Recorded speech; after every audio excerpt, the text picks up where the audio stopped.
Hey, Crystal, talk to us about membership plans. Tell me one or a couple methods or suggestions that will help us with maneuvering and growing and guiding us with membership plans. Well, the first thing to recognize is who is this really for, right? And for me, I kind of developed my membership plan years ago when I noticed, like, when my parents retired from working for AT&T for 4 years. My dad worked there, and 34 years, my mom worked there. And the first thing they lost was their dental insurance policy. Mm-hmm. They got to keep their medical, but dental went out the door. And so for the first time, they found themselves without insurance and, of course, didn't quite know what to do, much like many of their colleagues that they worked with. Now, of course, lucky for them, they had the best dental insurance policy ever.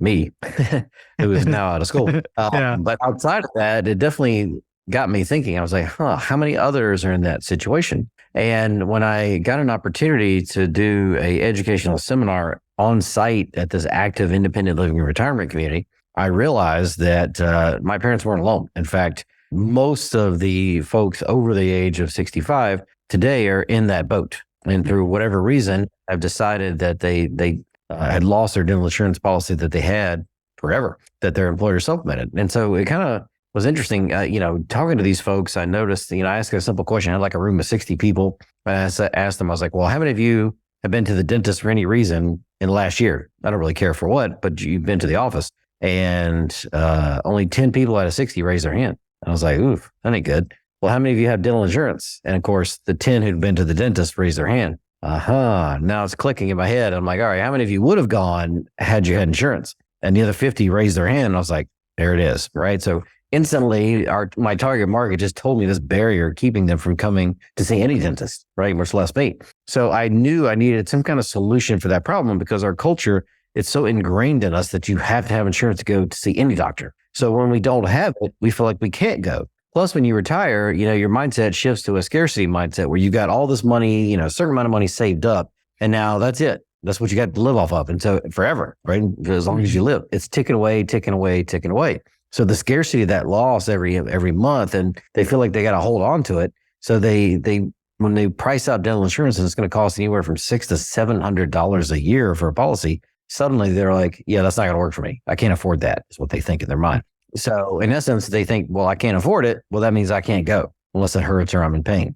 So huge barrier keeping folks from coming in. And of course, to me, what I discovered was, hey, there's 3,500 homes in this community of people that are, over the age of 55. There might be some opportunity here.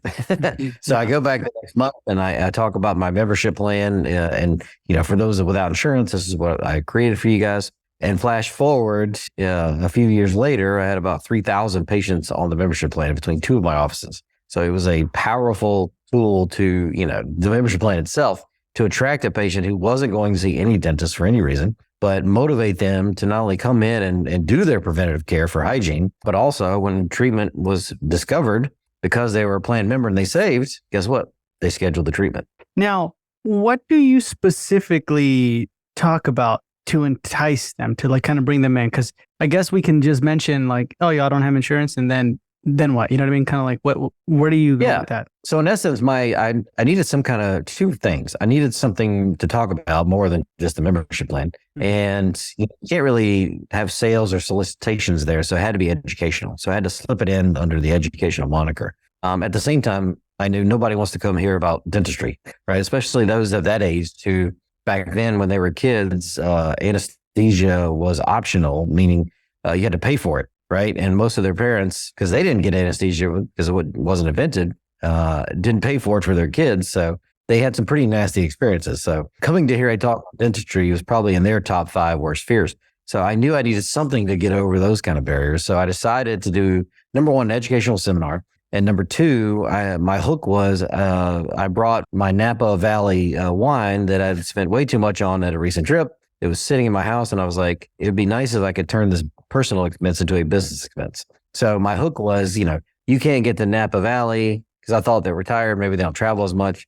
So I'm going to bring Napa Valley to you. Join me for an educational seminar, the top 5 dental issues affecting the aging population, and enjoy some of Napa's finest wines on me. Was kind of how I promoted it. And that's what I did. So the first third of the talk was literally that. Here's who we are. Here's why we're different. If you have insurance, great. We can work with that. If you don't have insurance though, hey, I got this for you, right? This membership plan. So the first third of the talk was just about differentiating ourselves from others and then slipping into the membership plan as promotion during that section. And the back half, the last 2/3, if you will, were all education. So I went in, to sugar and acids and how it's in everything we eat and drink and how it affects not only our teeth, but our whole body. And then the last third of the event was focused on, and I would kind of rotate the last third depending on what month it was. One month I talk about implants. Another month I'd do tooth whitening. Another month I would do veneers or cosmetics, like a smile makeover, right? So just kind of rotating it just enough because I realized I kept getting repeat people coming back to the event. And I felt bad that they were hearing the same presentation like 5 or 6 times. So, but in essence, that's kind of the structure and the format that I followed. So I had plenty to talk about that didn't sound sales or promotional. You get your promotional stuff out of the way up front. And then if you educate them 70, 80% of the time, they leave thinking they were educated, not sold. Gotcha. Okay. So interesting. So you kind of have a whole template outline, right? How you want to talk about it, but you entice them with the wine. Yeah. Gotcha, and of course, the wine I brought was not cheap. Yeah, no, that's good. And then the marketing material you create or you have for this, especially when you talk about the membership plan, is it different for seniors than like the general population that you give to your practice or it's the same? Yeah, like most things, the brochure of anything you're trying to promote to somebody, the avatar, anybody featured in a picture in that promotional stuff, like on my membership plan brochure, they need to look like that community, right? They need to look like the people that aged. So, I had some in my practice that were more for families. So it had like a younger couple and smaller kids on the cover. But yeah, for the senior crowd, it's just, a senior man and a senior woman together, right? To showcase, hey, these are the people just like you that respond and are interested in this thing. So I definitely want to make sure the people and pictures posted and any materials look like those people in that community. And then, going to this, doing this, kind of ground marketing once a month is all it took. So it took about an hour of my time and, bring a couple of team members. And I did it consistently once a month and would literally net anywhere from 30 to 60 fee-for-service patients as a result. Almost all of them bought the membership plan. And I think the average spend was like something like $1,264 per patient on top of the membership plan that they purchased. So you can see with the numbers I was drawing, it was a great ROI for the wine I'd already purchased. Definitely. Yeah. And then, so how do you, Chris, initiate this? So people listening right now, they're like, this is perfect. This is beautiful. I want to do this. Do we just call or walk in or what's the script here? That's the challenge, right? So obviously most of these communities have some kind of community organizer. So your goal is to find out who that is because that's the best person for you to talk to. And usually they're pretty apt and that's their job on site is to book events, right? So some of them will be more skeptical. So they may say, well, we want you to come to our health fair. They'll do that an annual health fair. And that's kind of your foot in the door strategy. So they like you and, you've got good stuff to give out to folks and, obviously don't piss anybody off. You can kind of get in through the health fair as a backdoor. Another way I found is that, when you become an advertiser of that community and support that community in some way, that's another way that you can get in through the back door. Meaning, so I'm looking if they have like a neighborhood newsletter or magazine, then I want to find out what kind of advertising opportunities they have in that and definitely have a presence there. And typically those vehicles, the newsletter and the magazine are run by the folks that live in those communities. You're basically supporting somebody who's doing that for the community by paying the advertising. So in reciprocity, right, most of them want to give back. So usually I'll ask, hey, can you help me do an on-site event, right? Put a good word in for me with the community manager and let's make this happen kind of thing. If they're doing any kind of big charitable events, that's the other thing I'd look for. Some kind of fundraising campaign for breast cancer or some kind of walk or something like that. Then, of course, you want to be there and be the biggest sponsor, right? So if you're the first to give and support their community, then they're going to be looking ways to reciprocate and help find a way to support you. Gotcha. Where can we make mistakes here that maybe you've like really early on, you're like, oh, don't do this, guys? Yeah. So, timing of the week is important. Day of the week, time of the day, I remember one community I went to, I scheduled it right as they had like an on-site place to eat and it was this huge cafe kind of thing. And I'd scheduled it right when the cafe opened. So it was basically dinner time. So they literally rang the dinner bell and all the people in the community that weren't at my talk were literally walking past us as like a herd of cattle, so to speak, going to go feed. And I remember watching the crowd and everybody was looking at everybody going to eat.